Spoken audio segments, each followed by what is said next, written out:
Hi everyone, Al DeMarco here, General Manager of the world's largest online sports handicapping website in the world, and that of course is VegasSportsAdvisors.com with your Monday video report. I'm going to break down and give you a free play on tonight's Packers-Falcons game in terms of the total, and also a college basketball selection between North Dakota State and Minnesota. But before we go forward, let's take a look back here for a moment. Of course, yesterday, not only the NFL, but the big news on Sunday morning was the College Football Playoff Committee making their Final Four, shall we say, announcement, with Ohio State sneaking in there and knocking TCU and, to a lesser extent, Baylor out of the Final Four. And you know, there's been much debate, especially those from Big 12 fan bases, about the merits of not having TCU or Baylor in there as opposed to an Ohio State team that, granted, had a wonderful game in their Big Ten championship blowout of Wisconsin using a third-string quarterback making his debut. But, you know, you have to also look at it this way. Listen, guys, in the Big 12, it has been my most profitable conference the past 2 years because as a handicapper, I am a guy who has always relied on sports reporters, beat writers, to be my eyes and my ears. And I do so thanks to the internet, a wonderful invention, being able to read 25 to 30 newspapers or sports sections a day. Now, truth be told, if I didn't do this for a living, if I didn't gamble as well, I'm a news junkie, I'd probably be doing that anyway. But I find that the Dallas Morning News is the absolute best sports section out there because of their extensive coverage of the Big 12. Not only all the Texas teams, but those bordering Texas as well, Oklahoma and Oklahoma State. They do a fantastic job, day-to-day coverage, previewing the games. I also think you've got a Waco Tribune, which is outstanding when it comes to covering the Bears, and so many other newspapers in the state of Texas. So Big 12, who I just gave you a winner on Saturday with Baylor against Kansas State, has been my money conference the past 2 years. So I sit here and I look at the fact that TCU probably got snubbed. But then, upon further inspection, I look and I go, well, maybe not. Listen, one of the criteria that the selection committee said that counted was the non-conference schedule for Ohio State. Well, let's look. Who did TCU play non-conference this year? Samford, SMU, and Minnesota. Okay, you had one good game against Minnesota. Who did Baylor play non-conference? SMU, Northwestern State, and Buffalo. Ohio State, a decent Navy team. Kent, Mid-American Conference, took Cincinnati to the woodshed. Virginia Tech lost to the Hokies week number 2 in Columbus. Inexcusable. But at least it was a hardier non-conference schedule for Urban Meyer's team. Then I look at who they played in terms of these teams' good conference matchups. Well, you know, TCU took care of business against Oklahoma, at West Virginia, home against Kansas State. But that Baylor loss, you blow that 21-point lead, and that's ultimately the nail that sealed your coffin. You look at Baylor. Yes, they beat TCU, but they sure didn't play well for, 3.5 quarters in that game. Won at Oklahoma. Did not win that impressively against Kansas State on Saturday night, but truth be told, if they had won that game by 87 points, it still wouldn't have propelled them into the Final Four, and the coffin was sealed for them when they lost at West Virginia.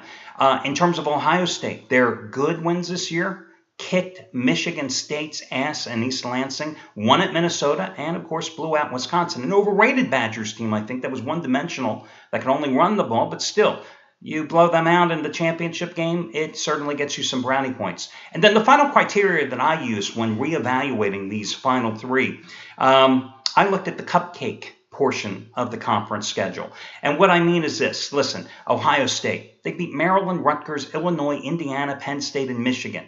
One average team among those 6, and that is Penn State, a 6-6 squad. That was the cupcake conference portion of their schedule. Baylor, not much better. Iowa State, Texas, another 6-6 team. Kansas, Oklahoma State, Texas Tech. TCU, not much better. Oklahoma State, Texas Tech, Kansas, Texas, and Iowa State. So, in retrospect, I think Ohio State deserves the nod. But does anybody think Ohio State is going to fare well against Alabama? I mean, I personally, as a fan and as a gambler, would have loved to have seen TCU with that high-powered, fast-paced attack take on Alabama because the Crimson Tide can play that way too with Lane Kiffin calling the shots this season. You've seen that. How about the Auburn-Alabama game, the Iron Bowl, right? So you see what the potential game that could have been. Instead, I'm looking at Ohio State. Hey, it's Urban Meyer. Hey, it's a third-string quarterback. Hey, it could be a 42-17 blowout win. Now, the other pairing they got right, Florida State, Oregon. Oh, baby, bring that one on. Listen, I've never made any qualms about the fact that I do not want to see defensive games.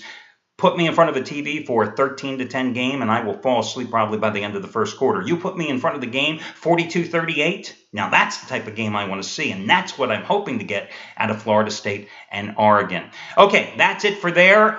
Let's talk about this particular game here tonight between the Packers and the Falcons. Interesting how trends, you can twist them, you can turn them, and they ride up and down in various streaks. Packers started the season by going over 9 of their first 10 games, including their first 5 at home. Then last week they stayed under against the Patriots at home. That was their second straight under.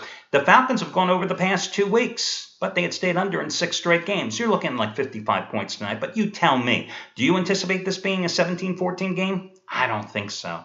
I think you got to take the over here if you're going to play the game in terms of the total. In college basketball, I like Minnesota minus the boatload of points at home against North Dakota State. Listen, the Gophers are coming off a 20-point win against Western Carolina in their home game on Friday night. Now, on surface value, 20-point win over the Catamounts sounds pretty impressive. But do you know that they were only up by 1 point at the break? Do you know they were out-rebounded by 8 for the game? They were out-rebounded in the first half of that game by 11. Very disappointing performance. So, if you read this short little blip in your local paper and says, hey, Minnesota won by 20 points in all 5, and they had 5 scores in double figures, you would think they blew out the Western Carolina Catamounts from start to finish, but that was not the case. And Richard Pitino, their head coach, wasn't happy. Listen, Minnesota has no look-ahead game. They're only playing Southern University on Wednesday.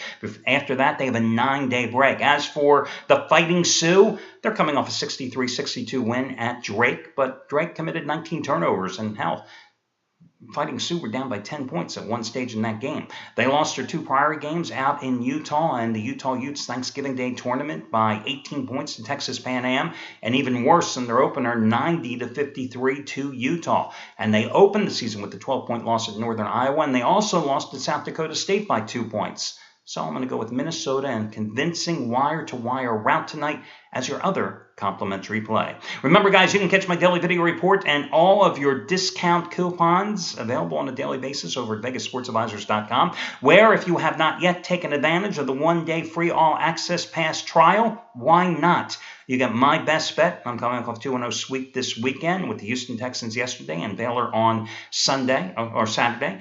And the best bets of every single handicapper at the site for 1 day for free. It's over a $1,000 value with no strings attached. Free means free. Check it out, the 1-day free all-access pass over at VegasSportsAdvisors.com. And until Tuesday, I wish you well tonight, and I hope you make a lot of money. Take it easy, guys.